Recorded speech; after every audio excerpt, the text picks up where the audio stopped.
Hi there, boys and girls. This is Latoya from the Taylor Public Library. I brought some stories to read today. So I brought stories about dragons, unicorns, and mermaids. So let's go ahead and we're going to get started with our opening song. So I wiggle my fingers, you wiggle your fingers, and you wiggle my toes, wiggle those toes. Now I wiggle my shoulders, and then I wiggle my nose. And now the wiggles are out of me. I'm as still can be. So my first story I brought is There is a Dragon in Your Book by Tom Fletcher. Oh look, there's an egg in your book. It looks ready to hatch. Whatever you do, don't turn the page.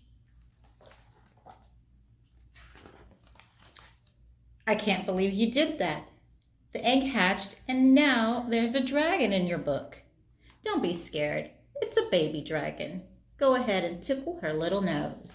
You see this baby dragon? Let's tickle her nose. You tickle her nose. Tickle, tickle. Achoo! Oh, that's what happens when you tickle a dragon's nose.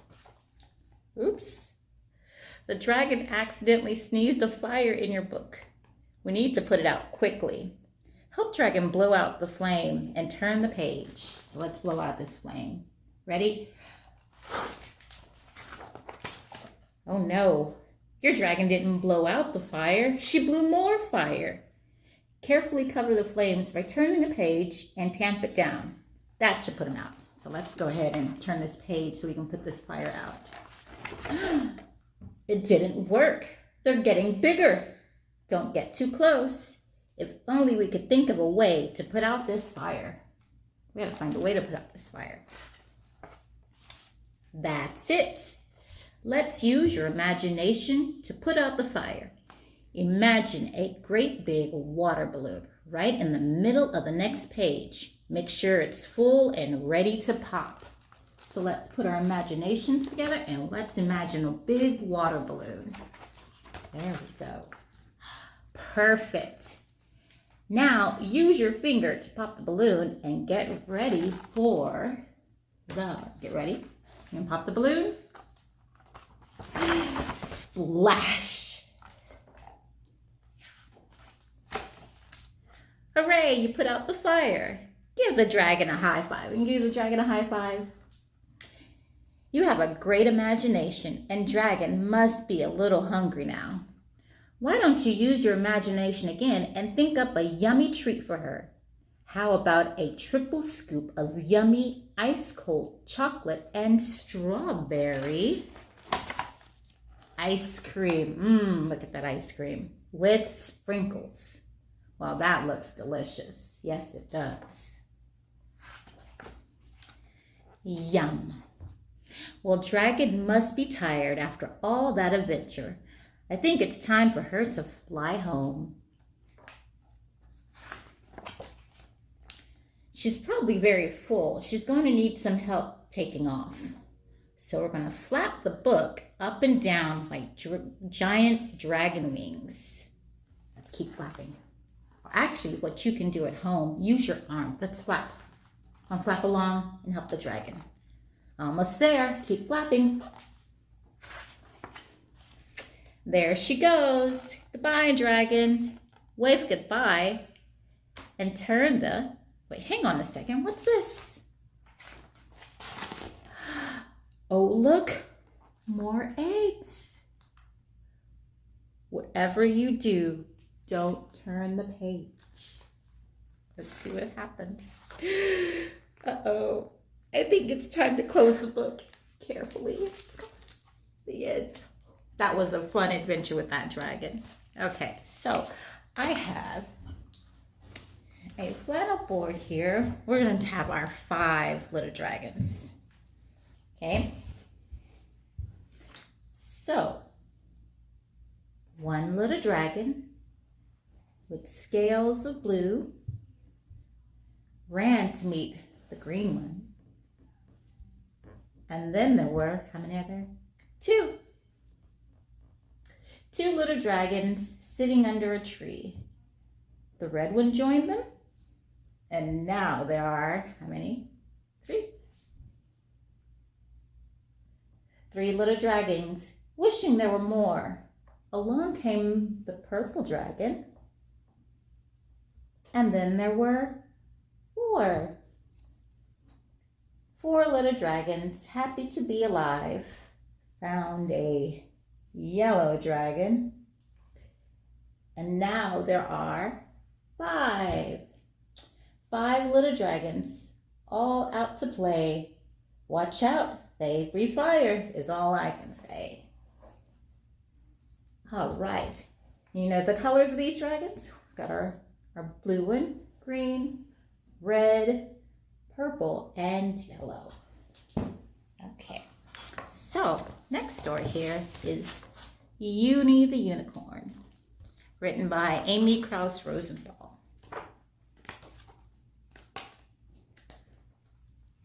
In almost every way, Uni was like all the other unicorns.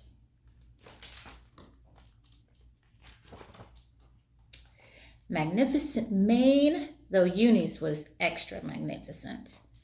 Golden hooves, though Uni's was extra golden. Sparkling purple eyes, though Uni's were extra sparkling. Like the other unicorns, Uni had a special swirly horn with the power to heal and mend. And like the other unicorns, Uni could make wishes come true. But there was also one thing that definitely set Uni apart.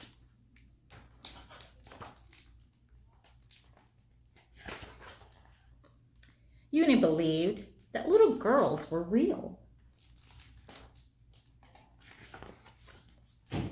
Uni's friends laughed and said, "Ha ha ha, silly Uni. Everyone knows there's no such thing as little girls. They're just make-believe." At home, Uni's parents just brushed it off with a knowing smile. But Uni was certain, absolutely certain, that little girls were real, no matter what everyone else said.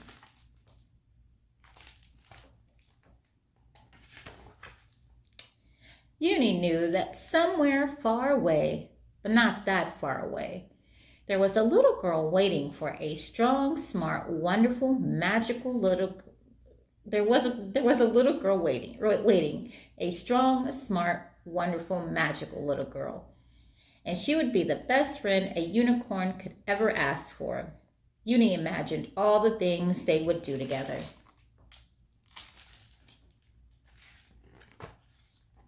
They would run fast through the meadow. They would spin and twirl in the sunlight. They would explore and help forest creatures in need.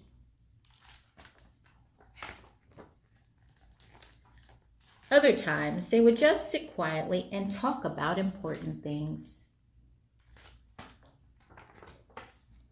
And of course, they would slide down rainbows together. Uni fell asleep that night and had enchanted dreams. What Uni did not yet know, but would discover soon enough, that somewhere far away, but not that far away, there was indeed a real little girl. And even though her friends said, "Ha ha ha, unicorns are just make-believe," and despite her parents' knowing smiles, that little girl was certain, absolutely certain, that there was a unicorn, a strong, smart, wonderful, magical unicorn.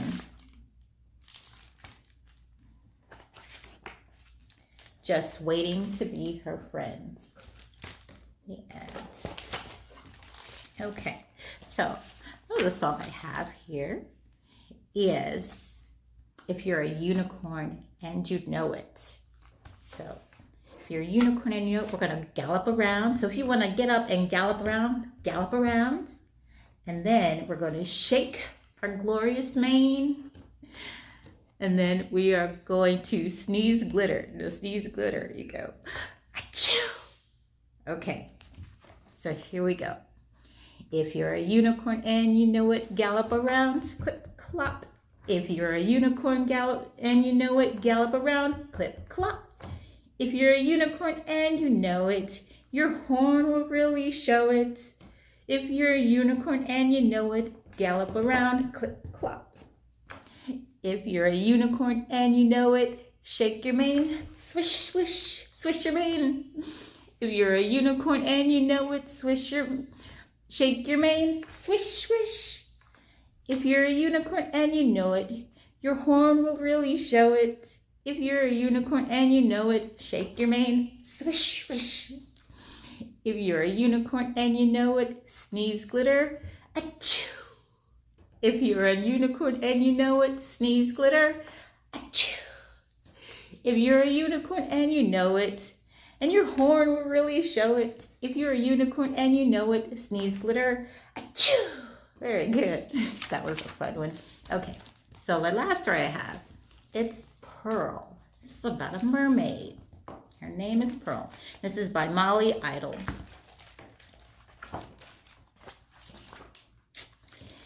In the vast sea of blue, some mermaids watched over the waves, breaking upon the endless beaches. Some kept an eye on the great coral reef.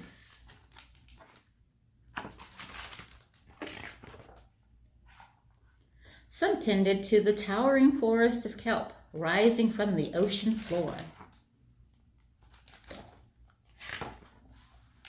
Some guarded the giants of the deep, and Pearl deeply yearned to be one of them.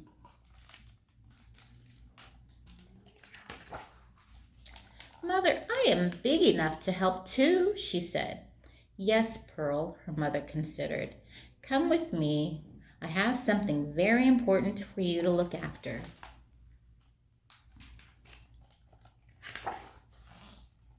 They swam up and up and up.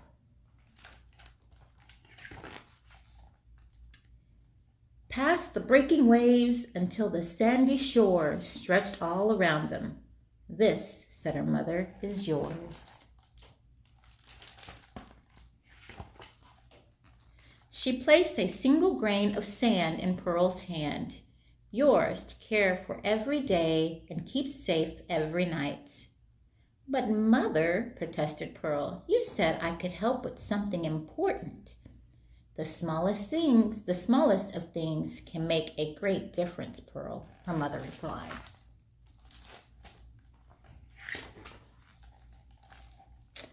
With that, Pearl was left alone. A wave of disappointment washed over her. She was surrounded by thousands of grains of sand, millions, billions beyond counting. And here she was entrusted with just one.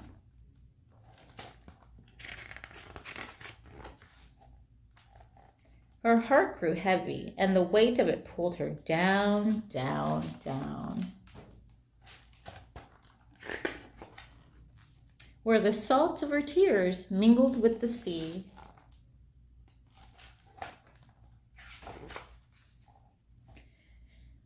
Pearl glowered at the grain of sand.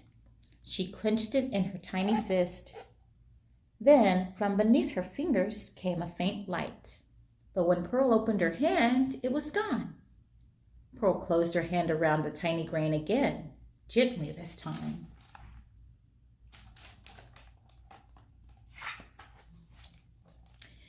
The sand resting on her palm had a luster to it that had not been there before.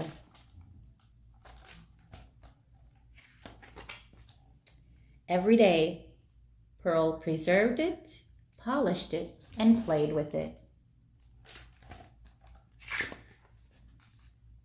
Every night she protected it, and slowly, very slowly, it began to grow and grow and glow.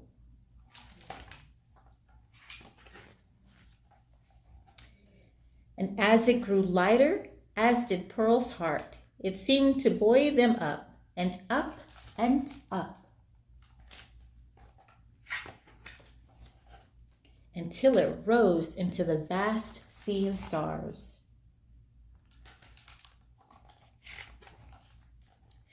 Pearl beamed up at it. It beamed back. Its light touched everything.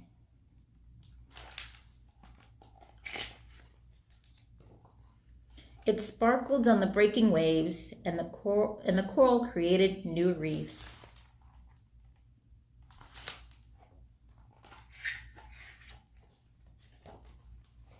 It glowed in the tides flowing through the towering forest and illuminated the giants rising from the deep.